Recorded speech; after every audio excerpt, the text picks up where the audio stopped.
I'm here today with Becky Hall, who has worked for over 25 years with people in a wide range of organisations as a consultant and an executive coach. She specialises in helping people build gravitas, presence and inner confidence, and she's designed and run numerous resilience, leadership and change programmes for businesses to help them shape their cultures. As well as all her professional accreditations, she also trained and worked for 8 years as an actor and brings much of what she learned in the theatre to her practice now. And her new book, The Art of Enough, can we have a little wave of it, please, Becky? 7 Ways to Build a Balanced Life and a Flourishing World, is out this month from Practical Inspiration Publishing. So welcome to the show, Becky. It is gorgeous, isn't it? It's absolutely great to be here, Alison. And yes, I love I love having a book. I love having written it, and I love how it's turned out. It's a beautiful cover, and I'm very pleased with it. You know, I was saying to Becky by email, actually, I arrived home from holiday after a very full day, you know, tip of the Outer Hebrides to kind of middle of Cheshire in one hit, 4:45 wake up, 10:30 p.m. arrival, and that book was waiting for me behind the door along with a little pile of stuff, ripped it open and pretty much burst out crying because it was so gorgeous. It may have had something to do with the ridiculously long day, but the fact that you were at home and you'd had enough of driving, I expect. There was probably a little bit of that in it as well. Yeah. But you're going to have to explain that amazing phrase to us, Becky, because it is very resonant, isn't it? But what do you mean when you talk about the art of enough? Well, yes, it is resonant, and I'm glad you think so. Really, it's about how we can all learn how to live with the concept of enough as a driving force in our life instead of the concepts of scarcity and excess that so often dominate how we live. And if I give you a little bit of context, so often in my work as a coach and a consultant with people, and indeed in my own life, I hear people say things like, I'm just not enough, or I can't do enough, or I'm just somehow an imposter or not up to the challenge. And this is extremely successful and accomplished people I'm talking about. So it's as though lots of us feel that we can't quite be enough, and we're really struggling with that. And then on the other end of the scale, the sort of excess end, there are so many people that I work with, again, myself included, who feel compelled to just not be able to stop working. They're swamped with volumes of work. And of course, in leadership roles, there is always a lot. But it's this sense that there can't be a boundary, or that people always have to be on or responsive. And that actually isn't just leaders. That's all of us in our socially networked world.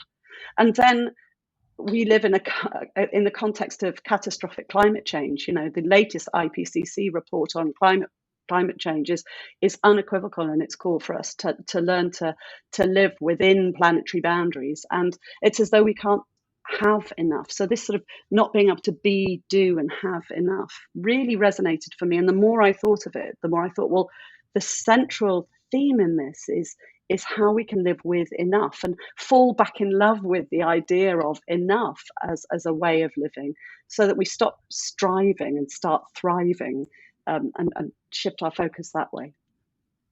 And what really struck me about your concept, as you described it to me as I'm reading it again in the book, is the way that it interplays between all those different levels. So as you say, that very, very personal level, that sense of imposter syndrome of not being enough, having too much to do, feeling overwhelmed, but also that macroeconomic picture as well. I know you've drawn on Kate Raworth's, donut economics theory there as well.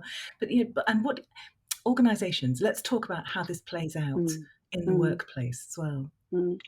Well, I agree. It's all about systemic sort of levels, isn't it? And so in many ways, the art of enough is a very internal process for people who feel that they're not enough.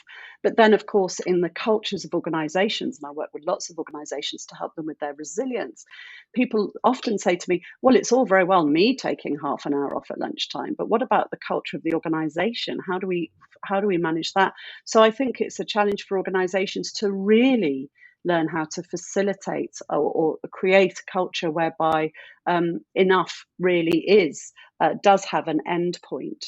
And I think that as organizations really wrestle with the concept of well-being as we come back from lockdown and create blended working and hybrid working environments, it's going to be a real challenge, and a good one that I think will improve organizations to help to help them set good, clear boundaries around what's expected and what's possible.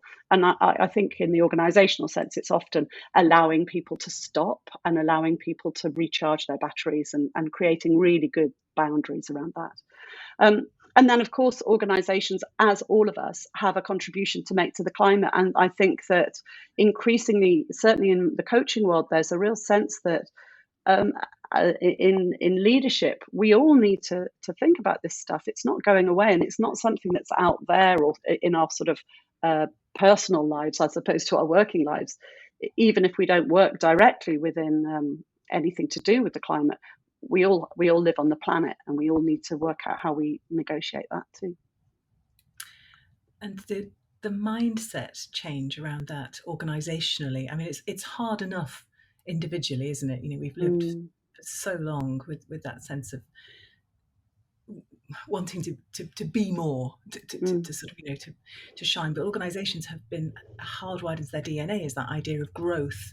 And I think it's really interesting the way that you have reclaimed the word enough, which is often used quite dismissively. It's a complicated word, isn't it? And that sense that we're going to have to be okay with that. We're going to have to look at growth differently than we have before, in a way that puts boundaries on it if we're going to survive as a planet.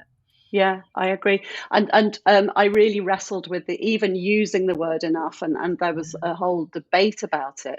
And in the end, I stuck with it because I think it does need reclaiming. I think that this idea that limits are always restrictive is a sort of false narrative. And actually, I argue in my book, and I believe that limits, like boundaries, healthy limits like healthy boundaries, are actually enabling. They're containers. And I've got a chapter in the book about growth where I sort of begin to talk about the macroeconomic side of things, drawing, as you say, on loads of economists, including Kate Raworth's work. And I was really lucky to meet the wonderful Charles Handy, who's an incredible guru of business thinking. And he told me about lots of organizations that he has worked with in his very esteemed career who set limits on their own growth, and that enables them to have a much more long-term approach. And he talked about a lot of German companies, and I actually worked a little bit with Bosch, and it's a family-run organization where 97% of their profits get reinvested back into the business to help with their long-term research and development, with supporting their people. And it's a really different approach. And I think that so it's not new. It's not, of course, it's happening in a lot of places, but it's not very often spoken about. And we get very caught into this idea that more is better, and that growth it has to be exponential, and that actually we have to scale up to be as big as we possibly can be. And I'm saying, what if we decided how big we wanted to be, so that rather than getting so big that we topple over, we grow within our healthy limits, and then really allow ourselves to achieve what it is we really want to do. So it's a sort of focus on quality, on long-termism, on flourishing, on a whole range of things, and that could be a really, really creative, really generative, and actually very profitable way of going about things. And you use that word about narrative, and I think it's really key, isn't it? And one of the really exciting things you get to do, I guess, with somebody like you writing a business book like this, is reshape that narrative, reclaim those words. And it's a great testament to the power of words and the power of the stories that we hold in our heads, the associations around those words. Yeah, really powerful. Well, you mentioned very briefly that kind of debate around the use of the word enough, and we won't go into specifics and name names and so on. But I know that you actually turned down a publishing agreement with a very prestigious publisher because of that. Which took a huge amount of courage, I think. Just tell me a little bit about that. Well, you know, when you're pitching for a book deal, you know, you want as many people as possible to like it, and as you say, a wonderful publisher and a wonderful editor picked it up and said, "Oh, I really like this idea," but then came back to me and said, "I'm not sure about the word enough. It doesn't feel aspirational enough, or it's not quite sort of ambitious enough." And we played around a lot with alternative titles because I was thinking, well, I don't want to get too precious about the title. I really like the title, and it's something that I've been holding for years, actually, in my idea. But, okay, I'll try other ones. But in the end, actually, we just agreed that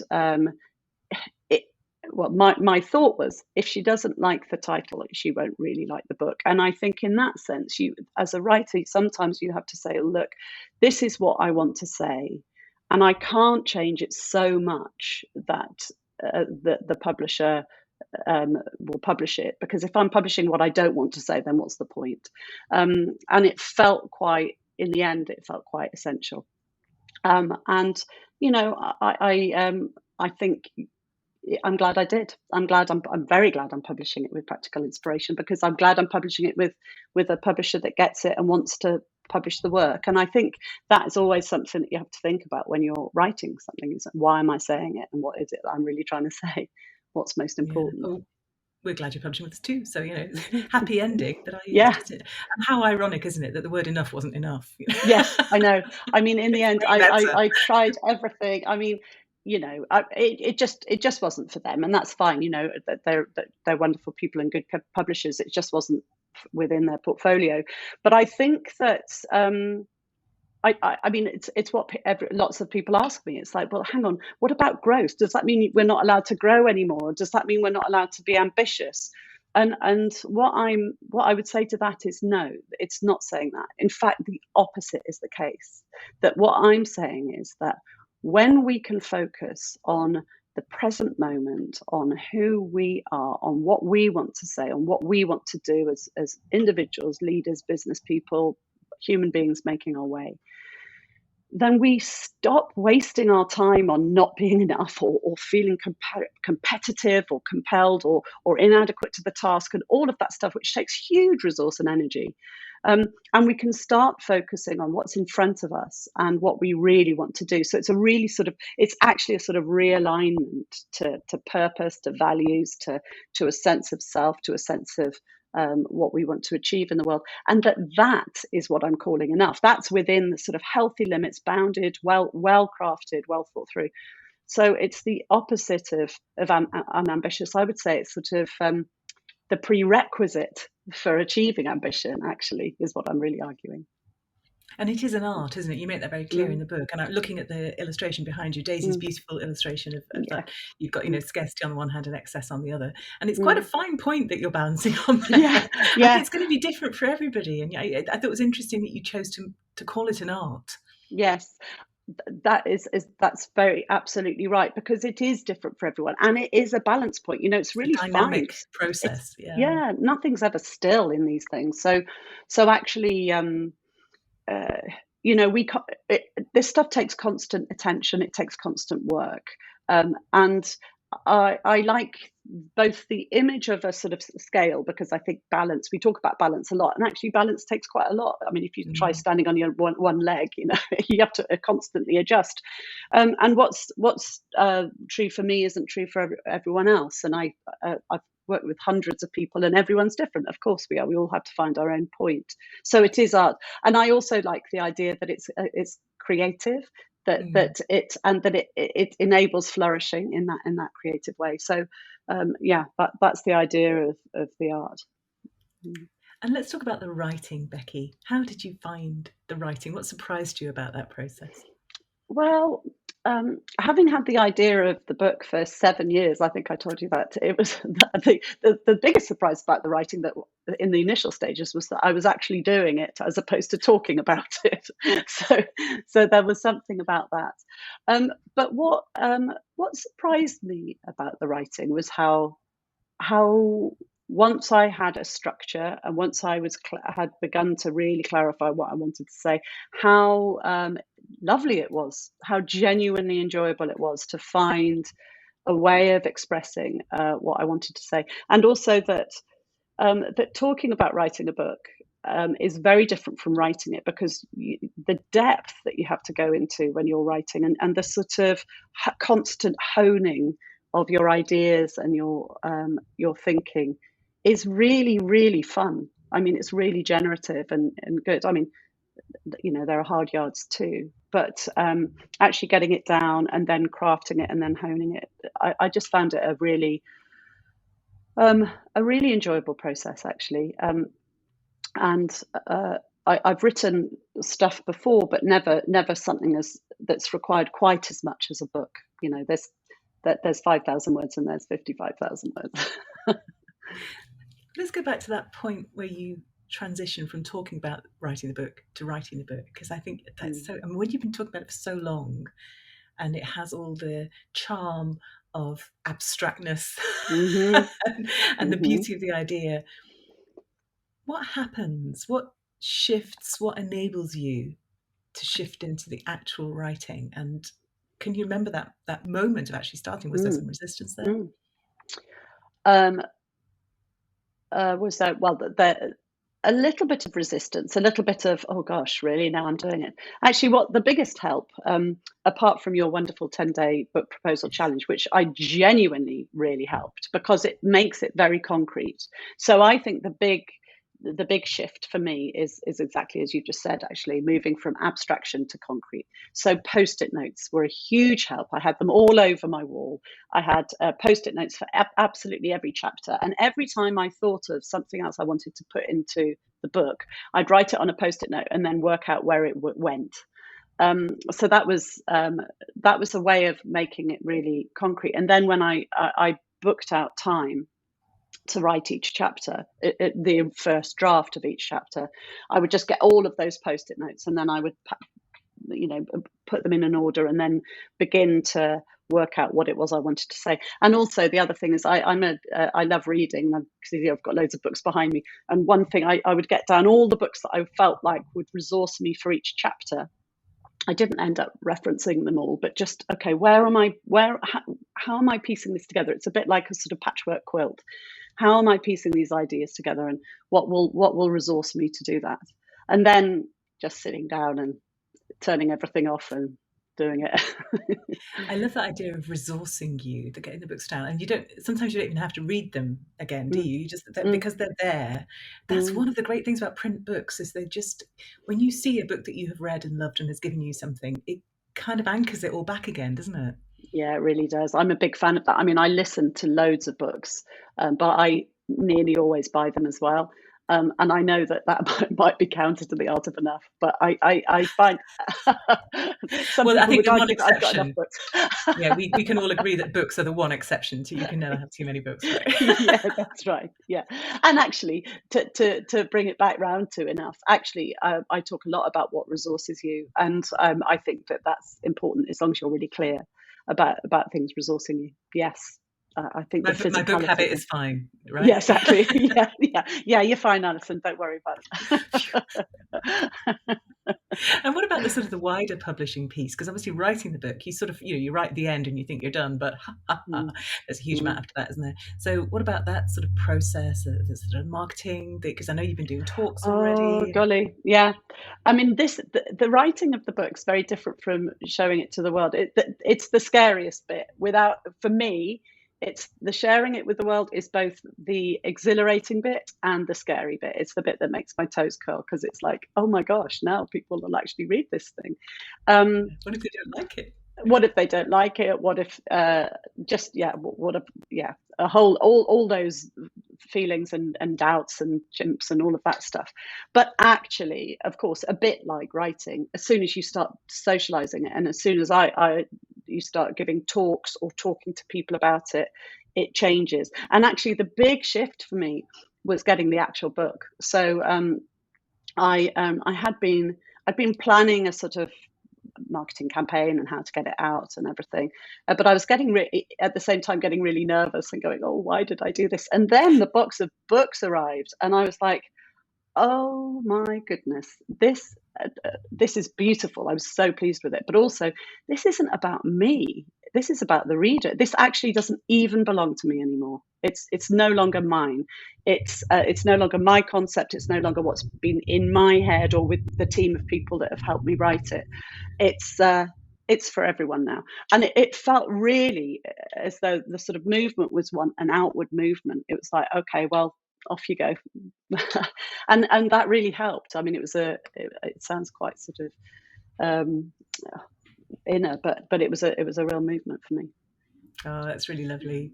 And I'm going to ask you for your best tip for a business book author who's maybe in the early stages still. What would you say to them?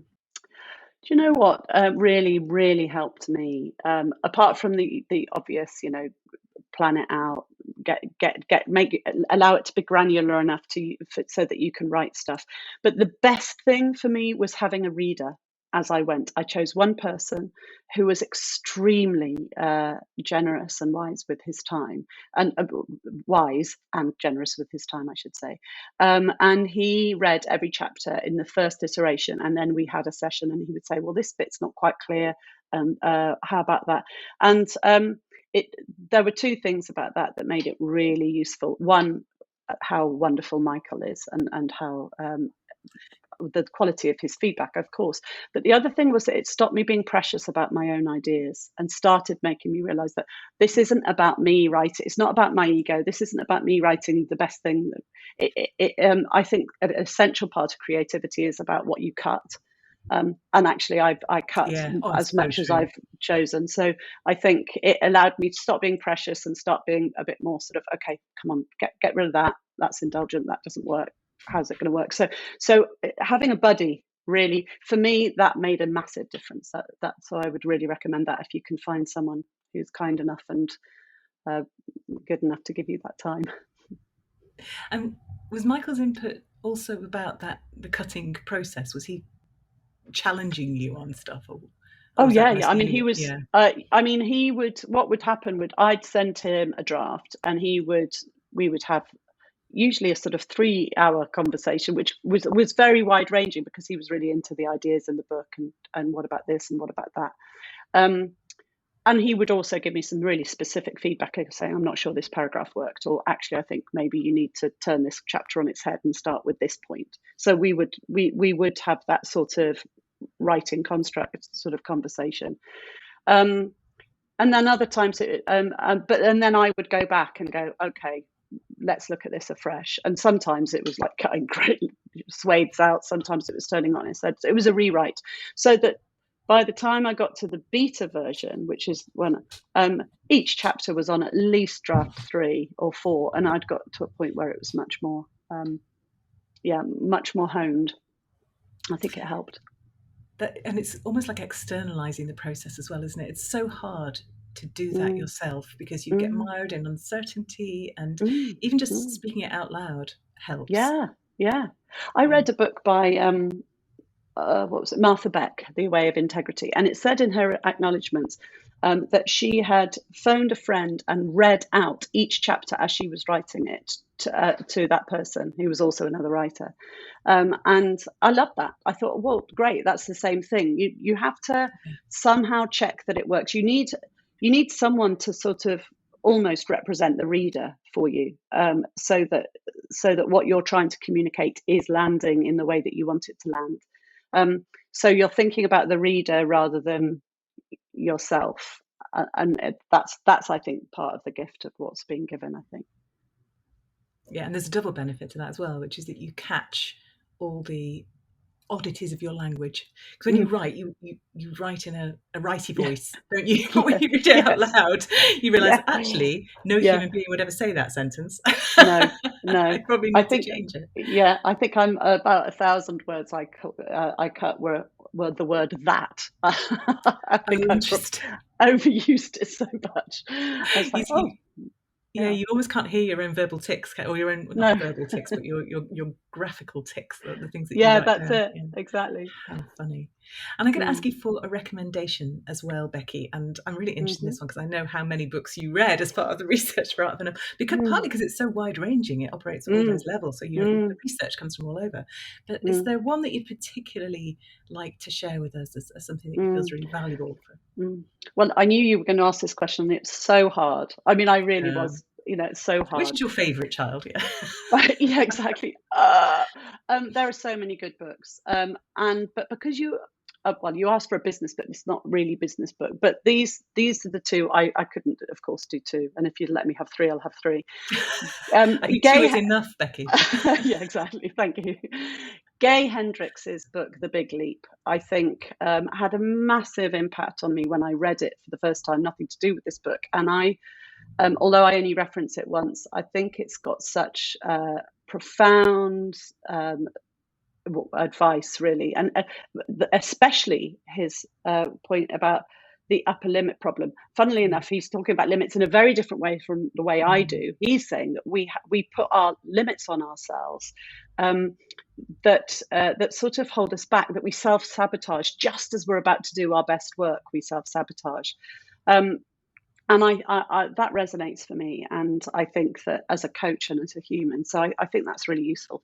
And I can't really not mention Brene Brown. I mean, I know she's very, very well known, but The Gifts of Imperfection, I think, is one of her early books, which I think is really useful for those people who get caught into this cycle, which is, funnily enough, a cycle of scarcity, which is that we compare ourselves unfavorably to other people and believe that we should be a perfect version of ourselves. So there's that. And I'm not going to mention Kate Raworth's Donut Economics because it's not a business book, but it's really a brilliant book. So I'd read it if I were you. Well, thank you for not mentioning that. That was great. Yeah. And Becky, if people want to find out more about you, more about the art of enough, where should they go? Well, they should obviously buy the book, and if they wanted to buy the book on the 20th of September for 99p on Kindle, then that would be even better. But buy the real book. My website is there is a website, theartofenough.co.uk. Go there. It'll take you to my business website, and then you'll find out all about me and also the book. And I'm on Instagram, Becky Hall, The Art of Enough, LinkedIn, Becky Hall. Facebook page, all the socials. Brilliant. Well, it is here's my copy. It is an absolutely beautiful book. It's a really, really powerful concept, and it is actually, I should say as well, beautifully written. So we're just so thrilled to have published it, and thank you for taking the time to talk us through it today. You're really welcome. Thank you for publishing it, and thanks for all you do, Alison.